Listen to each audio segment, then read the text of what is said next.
Central High School. We're here once again to bring you Big Blue Broadcasting. Starting us off this afternoon will be Adam Jensen, Jared Sands, and Blake Willis interviewing Coach Williams on JV baseball. What are your expectations for the team this season? We're starting off, we haven't had any games yet, so we got a little bit of a slow start to things, but I think it's been good in some ways to get some people back that are a little dinged up.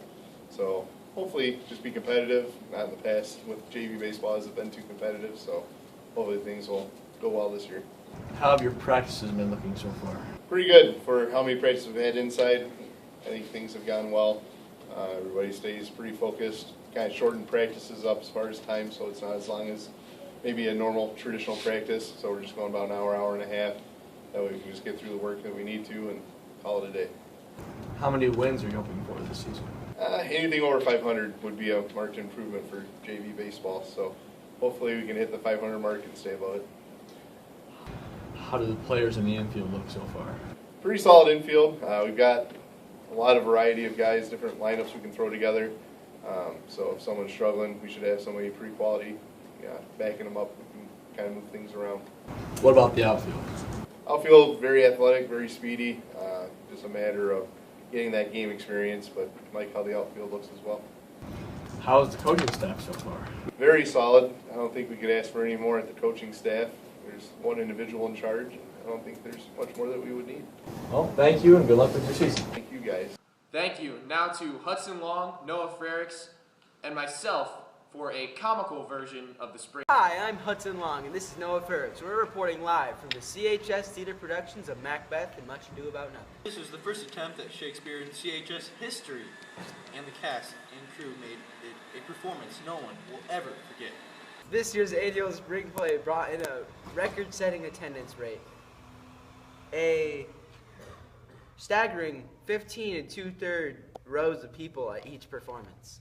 The play featured an actor who had not performed in the CHS production in 13 years. You know what you are thinking. Could this be the oldest super senior in history? No! It was our very own Seth Dog. Seth Puppy fabulously played the role of Leonardo, father of Beatrice, another lead in Much Ado About Nothing. The official story is that members of the cast were cut due to ineligibility. However, most believe that Seth Doggy Dog wanted one last CHS performance before he retires from our school in the summer. And all the play managed to survive every obstacle that was thrown at it. Thank you. And now back to Ben Toberman. Now bringing us accidents in the school parking lot is Colton Solomon and Cheyenne Rye. A lot of people on the road today get in car crashes. Teenagers more than any other age group. High school kids are allowed to drive to school, and with that comes a lot of responsibility, driving to and from school. Surprisingly, even though teenagers are supposed to be smart and responsible with such vehicles, some don't leave the school parking lots without getting in an accident. The following is evidence of such. Chris Chandler, a teacher at Melrose High, salvaged whatever he could after his 2012 Hyundai was totaled in a high school parking lot. "There's no trunk and no hood," Chandler said. His car was between two cars. In a video that can only be seen on Channel 7 News, you can see that Chandler's car was one of the 9 damaged after officials said a woman barreled through a fence, bouncing off several parked cars before her car came to rest. The woman was briefly trapped in the wreckage, but was taken to the hospital with injuries that didn't appear to be serious. Aside from the driver, nobody else was hurt, which is a big relief for Chandler, even though he now needs a new car. "You can replace this. I'm glad everyone's okay," said Chandler. Police said they are investigating whether this accident was due to mechanical failure or caused by operator error. The driver faces no charges and is still in the hospital. Another tragedy was a 2-year-old boy was hit and killed Wednesday by an SUV driven by a teenager in the parking lot of an Oxnard High School. The crash was reported about 4 p.m. at Larson School. Emmanuel Tinoco Jr. of Oxnard was hit by the SUV at a small crosswalk in the parking lot and was taken to Ventura County Medical Center in Ventura, where he died, Police Commander Martin Meyer said. The driver, a 17-year-old Oxnard teen, was not injured and was cooperative during the investigation. The boy was with his mother when he apparently ran in front of the vehicle, said Jerry Danberg, the superintendent of the school district. The boy was the younger brother of a kindergarten student at the school. He said the school remained open, but administrators and counseling teams responded to help students and staff members. A letter explaining the incident was distributed to parents between classes, and administrators called parents as well. Some parents are emotional, some staff are emotional, but it's going as well as can be expected at this point, Dannenberg said. Rosa Mendoza has 3 children who attend the school and said it is important for parents to keep their children close. Kids take off running sometimes, Mendoza said in Spanish. Parents need to be careful. While the crash didn't occur on the street, neighbor Susan Moreno said the school should have a crossing guard to prevent future accidents. She also said the parking lot should be better designed to accommodate all parents dropping off children in the morning.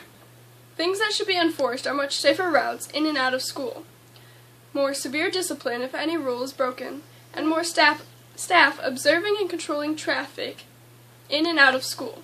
This has been Cheyenne from Central High School. This is how you get ripped. Under a minute. Do some sit-ups. Do some push-ups. Do some dips.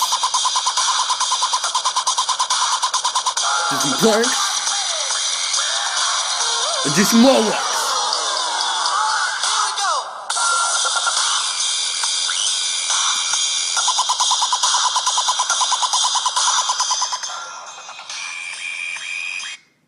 During the weekend of March 29th and 30th, Central High School's theater department put on a performance of Macbeth and Much Ado About Nothing.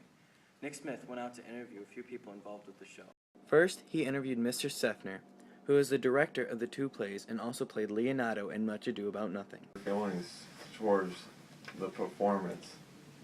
For the spring play, I thought in general we did a lot of good things. I think it was a good opportunity for us to try something really difficult. Shakespeare's not easy, and it's something that when we initially chose the project, we wanted to make sure it was something that would really teach something in acting skills and kind of push the acting level we have here at the high school level, even further than where we've been in the past. So it was, I think we achieved those goals. I think we got better acting out of the show. I think we did something that was very difficult. We did something that's not done typically in this area, especially, that's just kind of scary for most people, and did well. How well do you think it turned out, like everything in the play, like the settings? There are always things I'd like to fix. We did some new things with some sound ideas. Opening night, we had some sound technical issues that ended up causing kind of a standstill in some of the scenes than what we had planned. But the second night went really well. Things were improved. I think it's a process. I think it's something kind of a learning curve for the students as well as for us as a design team to make something like Shakespeare work in this space. In your opinion, what was the best part of the whole play itself? I would say the best part of it was having kids come up to me after being a part of the rehearsal process, like, Mr. Sefton, this makes sense. Like, the script makes sense. And to know that students were actually getting Shakespeare was kind of a cool thing for me to see. If you had the option to redo the play, what would you do over again? Probably a longer rehearsal period. Also, probably divvying out responsibilities a little differently. Maybe having some sound people come in, or having some kids work on sound from the very beginning, and really having them craft some of the elements that I did myself to try and just kind of adjust. Next, he interviewed Ben Toberman, who played Macbeth in Macbeth. How do you feel about how the performance went? Like, how you acted? I think that the performance went better than we thought it would, but not quite as good as we would have liked. I think that if we had a little bit more time and maybe if we organized it a little bit better, it would have been more successful. How do you think the Shakespeare went, like everybody, like acting and... Well, I mean, Shakespeare is really, really hard to perform. The lines are very hard to memorize. It's different. It's almost like a different language. So I think that given how hard it was, everybody did a pretty decent job. Was there interesting things that happened actually in the performance, like things that you wouldn't expect to happen in real life? Well, I mean, Sethner being in the play was pretty unexpected. Nobody really thought that was going to happen. Did you feel like did any of you feel like you were someone else? Like, did you feel like you were in a different, like, world, or did you feel like you were yourself? Well, I mean, I try the best I can to get as much into the character that I have to play as possible. So, to some degree, yeah. I mean, I guess I kind of felt like I was Macbeth, kind of a little bit, if you want to put it that way. But I don't know. I can't really speak for the other cast members. How do you feel like you did? Like, How I did personally? yeah. I don't know. Given the circumstances, I think I did pretty well. I probably could have done better, but I don't know. How did the audience react to all the different changes in the scenes and everything? Well, I was more focused on getting to the different scenes, so I wasn't really paying very close attention to what the audience was doing. But it seemed like they responded fairly well, even though after talking to them afterwards, most of them didn't quite understand what was going on because of the language. Is this your first performance, or have you done other performances?